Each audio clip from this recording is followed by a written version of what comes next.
will say that one of two votes that we will be having has begun, but I believe we will be able to get through all of our members wanting to ask questions before the first vote is completed. So, Senator Klobuchar, welcome. Oh, thank you so much, Chairwoman, for your great work. And Secretary, it's so good to see you again. I wanted to reiterate what I told you in person, just the fantastic work the USDA has done with regard to avian flu. It's finally going down. I described it to the people in my state that the waterfowl were taking too long of a spring break in our state, hanging out before flying north, and we had a real outbreak, and your people working with our state were just fantastic, and we're in a better place than we were a while ago, so I want to thank you for that. I want to focus a little on ag disaster aid. I know you know about these two separate storm systems that passed through Minnesota with heavy rains recently on May 11th and 12th, tornadoes, destroying barns and grain bins, flooded fields, left several rural communities without power. Our FSA executive director has requested disaster designations for 62 countings. And so do you have a timeline for reviewing that request? I led a letter this week with the Minnesota delegation supporting the request and hoping you can look at it quickly. Be happy to, Senator. And we'll try to get that approved as quickly as possible. Thank you. Thank you. Next up, late planning flexibility. I know that Senator Hoeven raised this with you. It's really along the same lines because the storms have created significant challenges for farmers who are already behind on spring planting. In Minnesota, completed planting for corn, it's 60%, soybeans 32%, wheat 11%, sugar beets 27% are all significantly behind our 5-year average.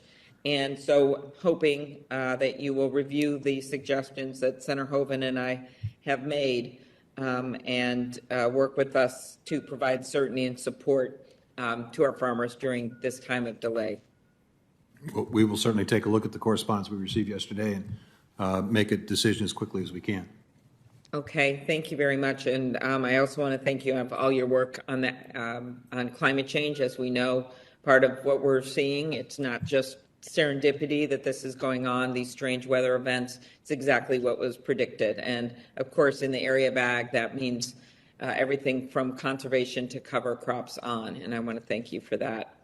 I thought I would end here by focusing on some supply chain issues with ocean shipping. We have seen vulnerabilities for U.S. exporters, including our ag exporters, who've seen the price of shipping containers increase fourfold.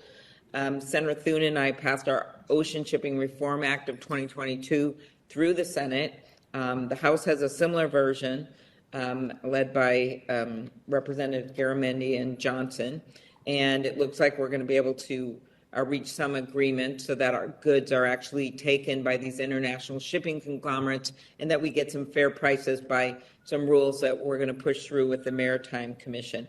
Can you talk about the impact of shipping container disruptions on, particularly on ag exports, and whether or not you think cracking down on some of these international shipping conglomerates' rates and practices would be helpful? Well, I had an opportunity yesterday to speak to 4 of the major shippers about this very issue, asking them to create and provide greater consistency in terms of access to containers and the ability of empty containers that currently leave our ports to be filled with agricultural exports. Received commitments from all 4 of them to basically take a look at doing a better job. This has been a difficult challenge for American agriculture. We've seen some improvement recently by virtue of the resources that we put in play to create a pop-up site in Oakland. We've also provided incentives to move empty containers, financial incentives. We also recently opened up another pop-up opportunity in Seattle.